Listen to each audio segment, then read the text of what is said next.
Carbon dioxide की emission कर रही हैं और उनकी वजह से ये सब कुछ हो रहा है। तो कीप इन माइंड कि हमारे पास वो countries which are industrial countries जो टॉप कंट्रीज हैं, डेवलप्ड कंट्रीज है, they are the main cause, that is USA, then China, East Europe, West Europe, India है, जापान है, साउथ अफ्रीका है, and all other countries are hair.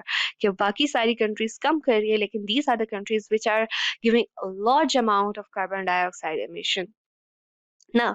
हमने control कैसे करना है? कंट्रोल करना इज द बेसिक प्रॉपर्टी। अब कहता है we have to use alternative source of energy. हम फॉसिल फ्यूल्स यूज कर रहे हैं ना, तो कहता है we have to use something like, जैसे हम यूरेनियम की बात कर देते हैं कि यूरेनियम हमारे पास इनरिच सोर्स ऑफ एनर्जी है, although it can cause pollution but not at this type of. जैसे कोल हमारे पास 10,000 टन और समथिंग हम बर्न करते हैं, उसके मुकाबले में 1 kg यूरेनियम को बर्न करें तो एनर्जी जो हमें मिलती है दे आर सेम।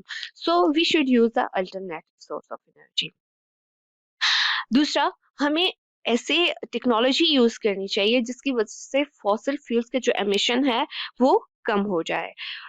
अब कहता है वी शुड एफॉरेस्टेशन और रिफॉरेस्टेशन ऑन लार्ज। एफॉरेस्टेशन क्या होता है कि ऐसी जगह जहाँ पे कुछ भी नहीं है, पौधे वगैरह नहीं है, तो वहां पे हमें न्यू प्लांट्स की ग्रोथ करनी चाहिए। रिफॉरेस्टेशन है कि अगर हम दरख्तों को काट लेते हैं फॉर आवर यूजेस, तो वहां पे हमें न्यू दरख्त, नए दरख्त लगाने चाहिए। Water logging should be avoided. Water logging क्या होता है? Saturation of soil with water, कि किसी भी जगह पे पानी का, जैसे खेतों को अक्सर पानी लगाते हैं तो बहुत ज्यादा पानी लगाया होता है कि वहां पे पानी ठहर जाता है, तो वो पानी का जो ठहराव है वो हमें कम करना है कि किसी भी जगह पे पानी बहुत ज्यादा ना हो, सेचुरेटेड अमाउंट में ना हो जाए। Reduction of uses of CFC. अब सीएफसी हमारे पास क्या है कि ये रेफ्रिजरेटर या एयर कंडीशनर्स में हम यूज करते हैं एज अ कूलेंट, तो हमें इनका जो यूज है वो कम करना चाहिए, हमें इसके यूज को कम करना है। कार्बन मार्केट मीन्स दैट कि हमें कार्बन डाइऑक्साइड का यूज भी कम करना होगा। ओके, अब कहता है how can we reduce it. तो कार्बन मैनेजमेंट कंपनीज ने ये कहा कि डॉलर कुर्लिस वाज हियर, उसने सिंथेटिक ट्रीज बनाए। What was these synthetic trees? Synthetic trees हमारे पास हैं कि प्लांट्स बनाए, that was not the real one plants, वो हमारे पास रियल वन प्लांट्स नहीं, दैट वाज प्रोटोटाइप। उसमें क्या होता है कि वो एब्जॉर्ब करते हैं CO2 को एक रियल प्लांट से ज्यादा।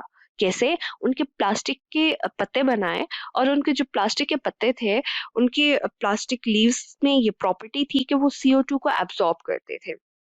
Then the second one, use of the plankton. अब ये क्या है?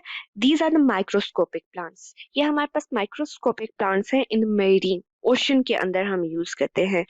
अब ये क्या करते हैं? इन द सेम वे जैसे प्लांट्स कर रहे हैं, ये inside the water sun rays को एब्सॉर्ब करते हैं और CO2 को कन्वर्ट करते हैं ऑक्सीजन में।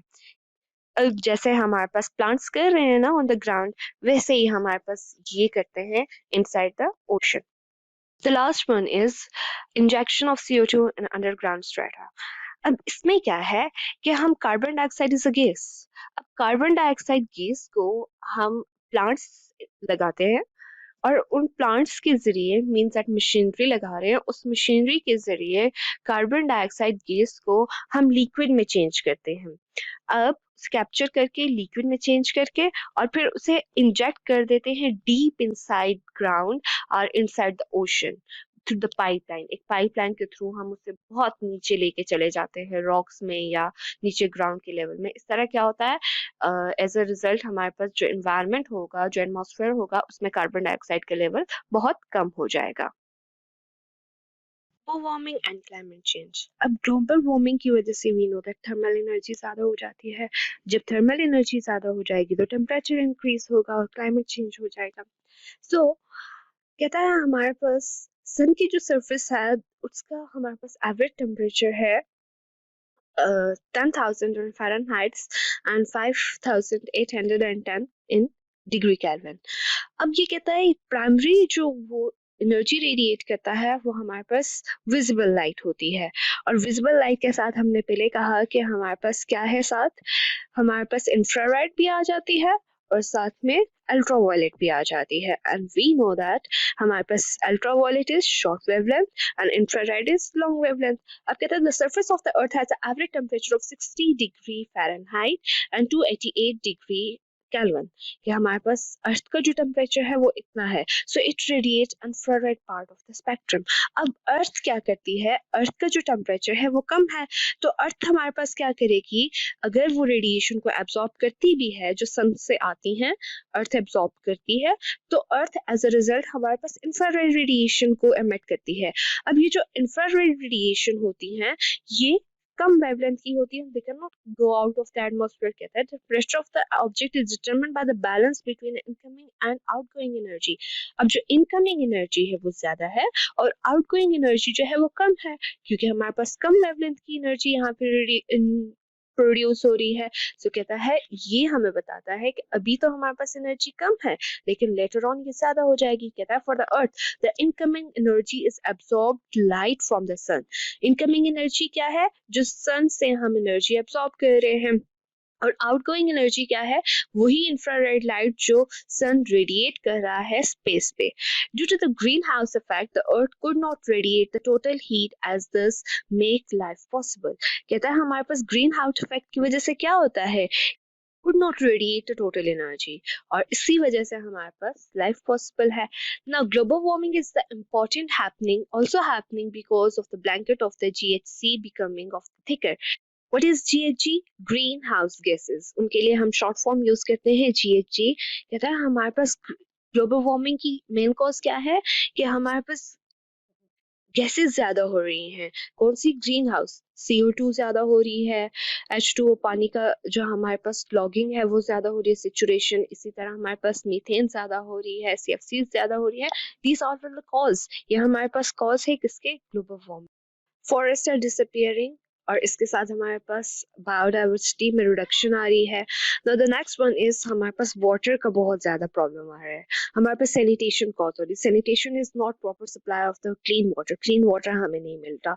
इसी तरह ड्राउट, अब prolong dry period in natural climate cycle, कि हमारे पास बारिशें वगैरह नहीं होती, खुश्क साली हो जाती है। That is projection rise of the sea level between 9 centimetre, हमारे पास सी लेवल का राइज हो जाता है। Increase in the heat stress mortality and decreases diseases, के हमारे पास गर्मी ज्यादा हो जाती है और गर्मी ज्यादा होने की वजह से हमारे पास बहुत सी डिजीजेस कॉज हो जाती हैं।